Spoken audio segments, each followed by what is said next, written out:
Good Tuesday evening, Demon Deacon fans, Deacon Nation.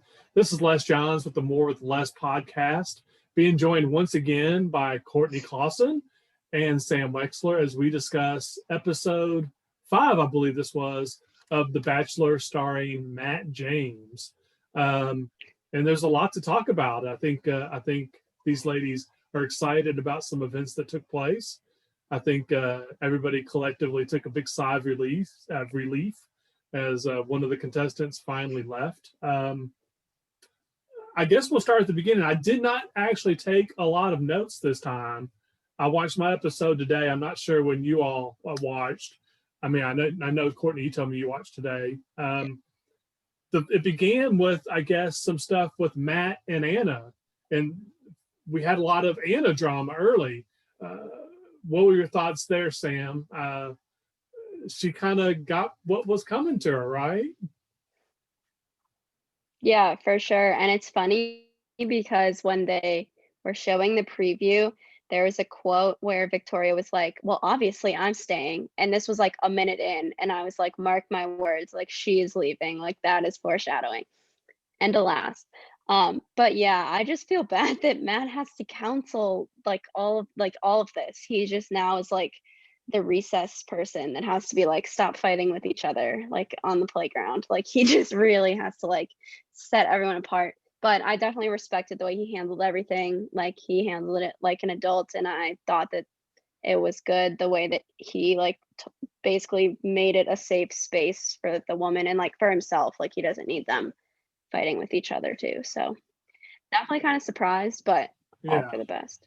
Were you surprised that he just flat out told Anna to leave? Hi, Courtney. No, I think that he's like Sam said, mature and adult enough, and I thought he did it in a really respectful way. But he said, I don't think you're a bad person. I don't think that this defines you, but the damage has been done and you need to leave. So my apartment here at school, we were all cheering out loud for Matt there. Yeah. He just really, and I know that we're all biased, but he does continue to impress with these things, it seems like. Yes. I thought it was interesting as Anna's being dismissed, there then becomes this, it seems like an apology tour takes place where people are trying to mend fences, but only because there are about to be repercussions for their actions, it seems, not because they're actually sorry about what took place, because they had days and weeks to kind of be good people and they didn't, right?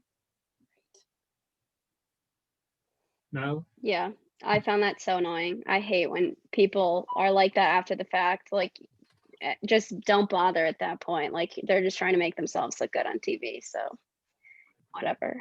Trying to save themselves from being dismissed, probably.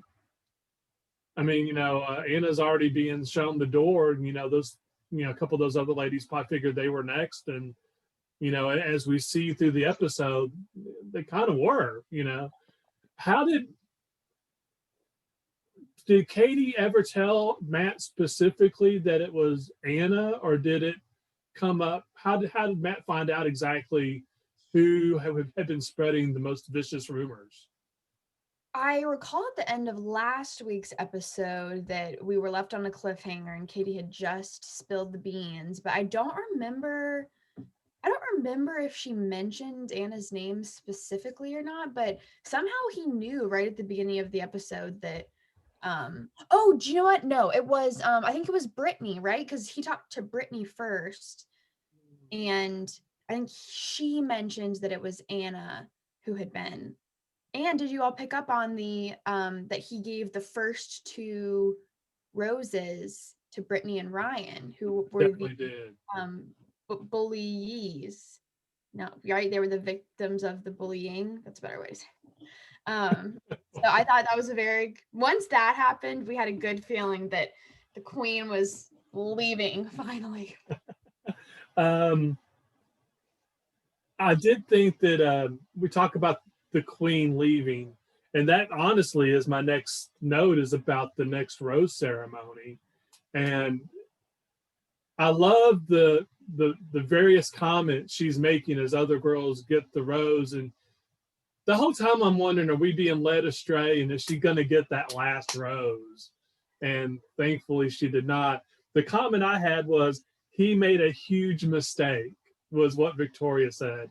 And that comment just like cracked me up. And then her just refusing to even go like really say goodbye to him, was just kind of showed what kind of class and how she is, right? And then she made the comment that Matt wasn't her king, but she was still a queen, and also that she hates the name Matt. And one of my roommates announced, "Good thing for Matt's around the world. Matt's around the world, rejoice, because Victoria is not coming after you now." What was your favorite part of the Victoria dismissal, Sam? Honestly, this could be mean, but like I didn't think she could look any worse than she had looked, but she managed to do it. Like it's one thing, like she just could not lose graciously in the slightest. Like the way that she just went up to him and was like, "I feel sorry for you, that like you listen to hearsay, not the facts." And I also just don't understand if she's just so in denial, or if she like genuinely thinks that she didn't play a role in it. Like she says these things and then pretends like it didn't happen. So I don't know if like something's happening up there, like what's going on, but up there, some cogs are. She did not go to Wake Forest University. Let's just. Now, was she playing a role that just went awry, or is that just like the real Victoria, do we think? For her sake, I really hope it's not the real Victoria. But yeah, I don't want to be mean and bash people on, but people on the show put themselves in the position to be talked about, right? We were saying in our apartment that she must have grown up with some, in an interesting household. Let's just say that, if that's how she seems to have all the self-confidence in the world. But yeah, the outfit choice, she looks disheveled. I don't know. It was not pleasant. Before the rose ceremony, she was talking to a couple ladies on the couch, and she ended up like leaving like in the middle of the discussion, and like went outside and just kind of lost her mind. And I never really did figure out what it was during that discussion that set her off to that extent. That was just baffling. I went back, I rewound the conversation because I'm like, what made her go outside and squeal like that? I didn't get it. What did I miss, Sam? I honestly don't know either. I kind of wondered if it was just like a reality check of what all had gone on and like things were coming crashing down. And I think maybe she thought that like she had Matt wrapped around her finger, like he would never call them out for this type of thing. But it was clear at that point that like he wasn't going to deal with any of that. So I think maybe that's kind of when she realized that. But I don't know. It was so weird when she just like flipped out and ran off. Did you catch any particular part of that conversation that was triggering, I guess? Or do you also think it was just the culmination and the wheels kind of falling apart on her at that point, Courtney? I think I want to say Katie maybe provoked her. Like Katie continues to be the voice of reason and just crazy. Yes. And then but then I guess Katie saying that Victoria had, surprise of the century, she had a role in the drama going on in the house. Yeah, I don't know if she's in denial or what, but that Katie seemed to provoke her a bit there. Katie seemed a bit uneasy as all this started to unfold earlier in the episode, but I felt like she kind of maintained her poker face for the most part and I don't think she ever gave away that she really set all these wheels in motion. I think she got to Matt, talked to him about the concerns, and he addressed the concerns. And I don't know that Katie ever had to pay a price for that, I don't think, which is good. I think Am I missing anything there? I think Matt, when we were watching today, when Matt had his conversation with Victoria, he mentioned Katie's name, and we all went, oh no, this is not going to be good. So that's, I think, what started the Victoria spiral against Katie. And then it just kind of went from there. But yeah, she seemed to, until she didn't get the one-on-one at the end of the episode, she remains calm, cool, collected. The Rachel date, the one-on-one, seemed like a really good date for both parties. You have to look at, I mean, if you're kind of gaming this thing out, Rachel's got to be one of the top contenders at this point. It seems like that seemed to be one of the top romantic moments thus far. And she got a nice pair of shoes. What was that? She got a nice pair of shoes. Is that a date that you would like to go on, Courtney, where you get to go shopping and pick out all these, is that an A+ date? I'm not like a huge shopper or anything, but it did look fun.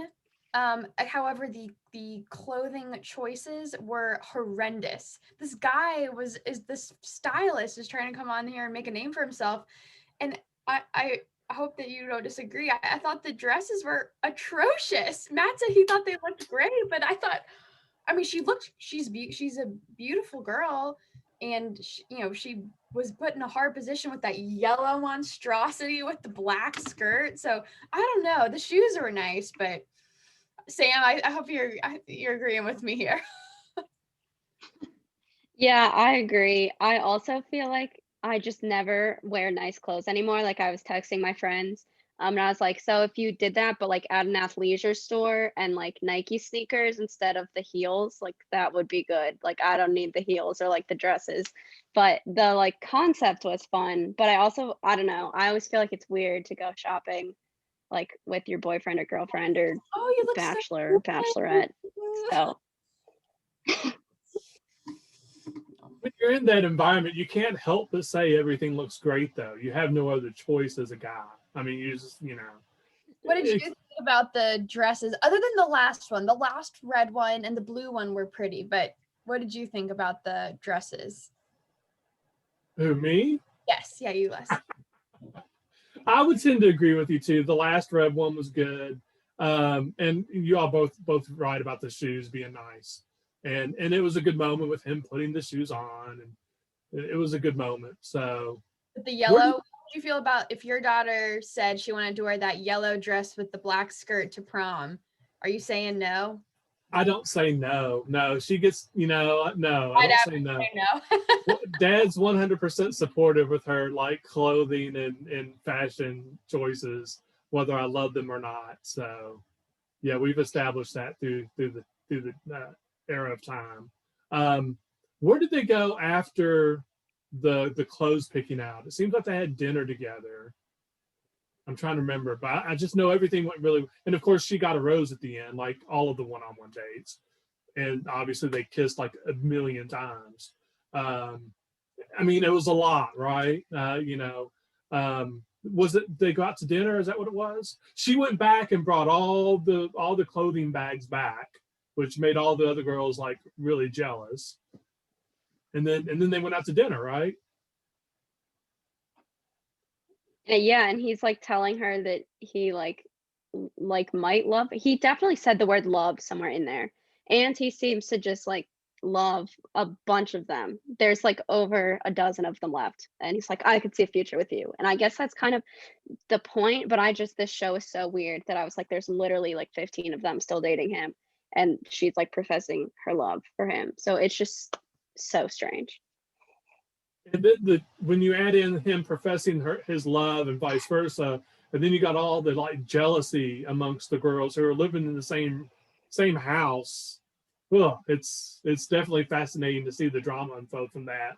And at some point, MJ becomes unhinged. It seems like, which is kind of like the next point I have on my notes.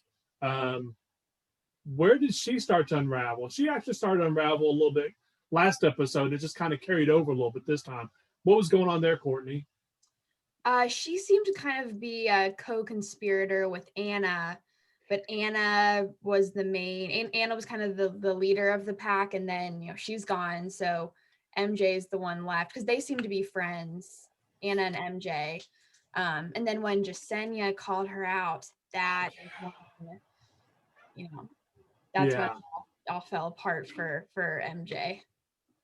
And then we also had the group date during this time, in which MJ wasn't really participating in the farm type stuff, but was getting coddled by Matt.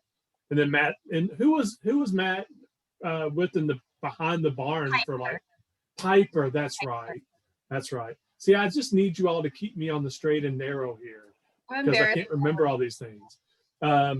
So yeah, they all caught, or I guess it was MJ that caught him making out with Piper, and then MJ shared that news, of course, with everybody else, and so everybody else got all mad and jealous all at the same time.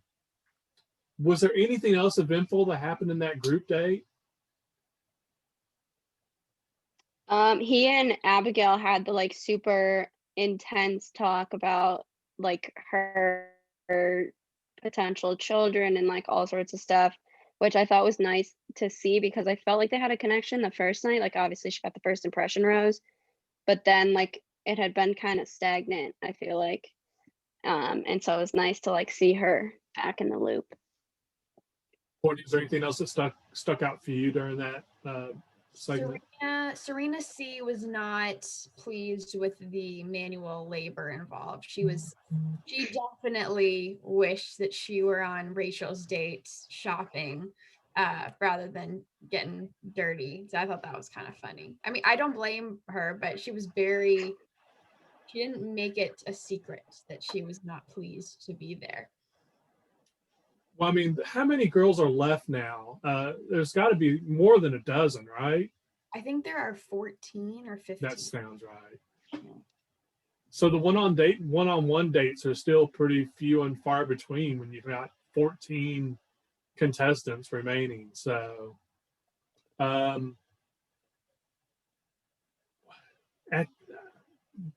is it Jasenia? It's Jasenia. Jasenia. So we got left, I guess, with dual cliffhangers, it seems like, in terms of we've got MJ and Jasenia like across from each other, I guess, about to spill the beans in front of Matt. And there's a rose on the table. So not only is one probably going to get like knocked out, but the other one might get a rose out of this. So how's he going to determine fact from fiction with those two, with two completely different versions of the truth? I don't even know. That was so dramatic that they're like, and the way they wheeled their suitcases on out, and I was like, what? But I feel like, I don't know, I feel like he knows them both to a certain extent now, that I feel like honestly he just is gonna have to trust his gut and like what people seem to be saying. But MJ is giving me similar vibes to Victoria, that like she thinks she can do no wrong when she obviously is causing some of it. Two things that just kind of sparked in my mind. One, did it seem to anybody else that the drama for like, and I know that it's a reality show, so they want drama. I get that. But did it not seem to kind of settle down for a while after Victoria had left? Like, the house probably was a better place to live. The girls seemed happier. Is that just me? No, I think I agree with you. They started handing out apologies, and I think maybe Kit took responsibility for her the mean things that she had said, and Ryan expressed her the hard times that she had, and so yeah, it did seem to be more harmonious. But I think we have some drama coming up. It's going to be another dramatic episode next week. Shocking. And then I guess the follow-up part to that is, regardless of how the face-off goes to seemingly start episode 6, I don't think MJ is going to be around too much longer. I figure either she's gone right then and there, or she just doesn't get a rose. Matt's probably, at least internally, made a decision that this girl's probably not for me, right? Hope so. Yeah. And then, who the heck is Heather Martin? Who's this woman that shows up I have no clue. Educate me. Does anybody know? I do. You do? I do. She was on this is funny. She was on Colton's season of The Bachelor, Colton Underwood.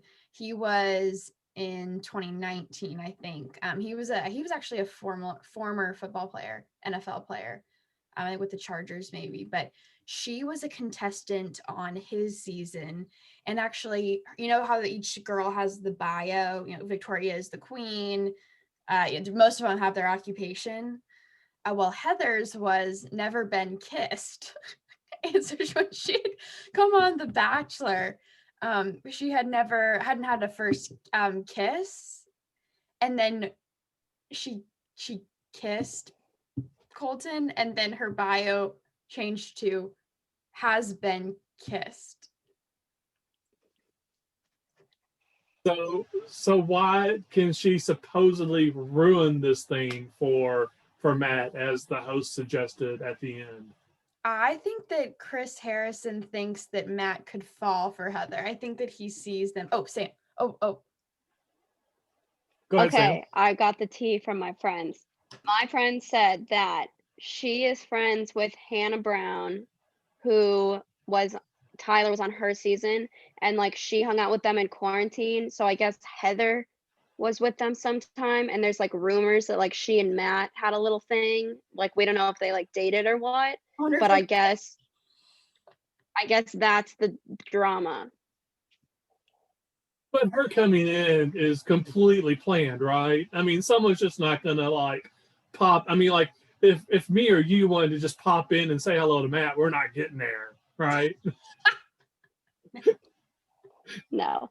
We should try. Here's Coach Clawson.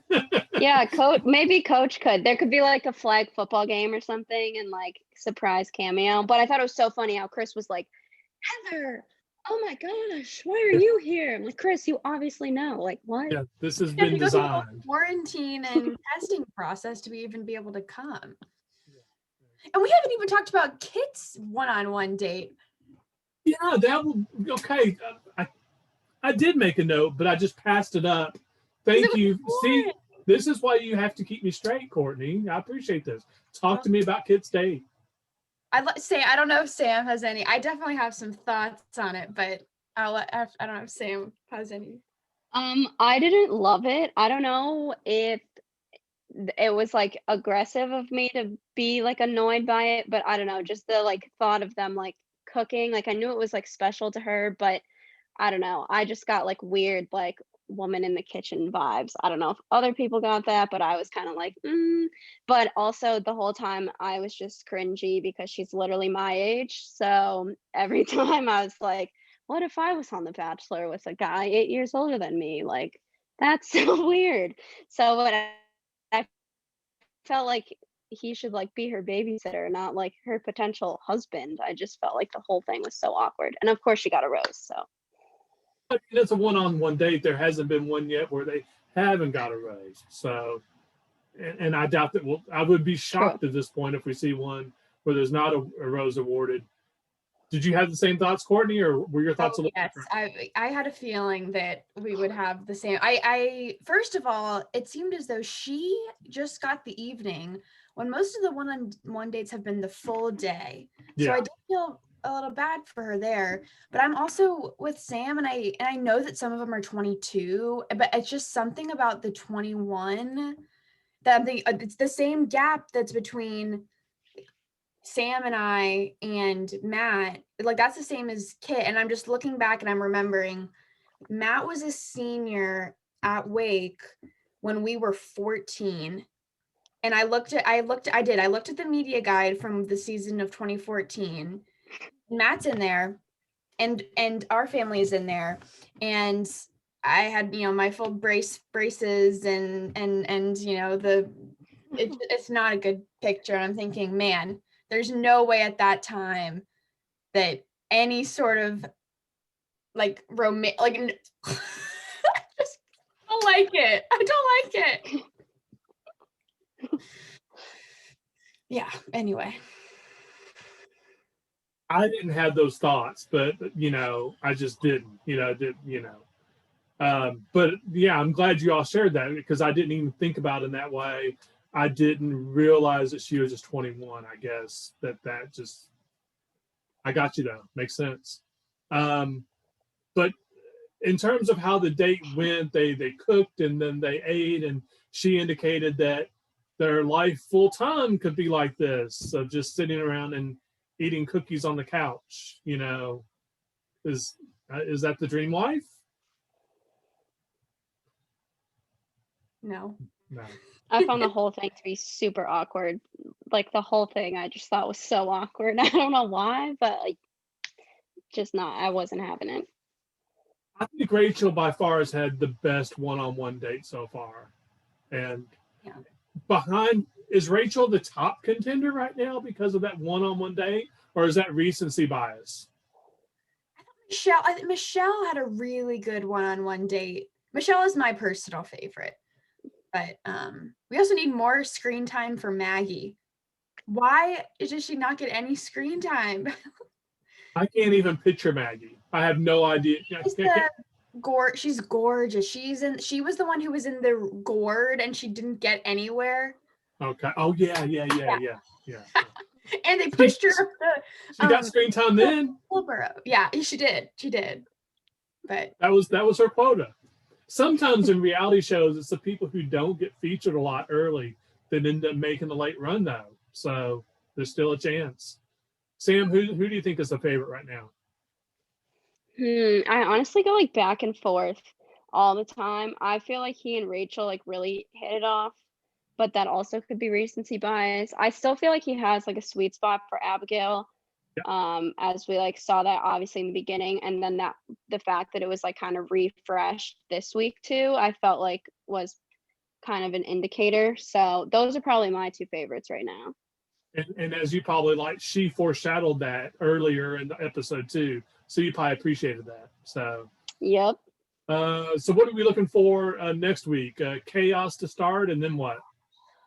Major, MJ, and Jasenia clash. I would love to see Abigail get a one-on-one, but yeah, I'm not sure. The previews didn't give us a whole lot. Sam, what are you looking forward to? I think she will get a one-on-one. I feel as though it's been foreshadowed, so we'll see. But she said basically to the camera, like, I wish I had a one-on-one, which I think means she's gonna get a one-on-one. So we'll see. But I'm intrigued to see how the new girl like stirs the pot, as if there's not enough drama there already. So do you think that the Heather Martin chick might be like an actual additional contestant, or is she just going to make a visit? I don't know. I'm very undecided about like what her situation's going to be. We also saw that Tyler like makes some sort of appearance. Is that who he's playing pool with? Mm-hmm. Okay. That was kind of expected at some point, I would have thought. Yeah. Apparently they had like a SOS through Peloton. So maybe he indicated through Peloton, like, come help, there's too much drama. And there he came. Well, thank you both, wonderful ladies, for your time this evening, I guess. Sorry, Sam, if you watched the Deags get pummeled tonight against Notre Dame. Did you watch that game? It's okay. It was okay. I was driving, so I did not. Consider yourself lucky. So we will reconvene in a week to recap episode number 6. And have a great week. Thanks a lot for following along, Deacon Nation. And see you soon.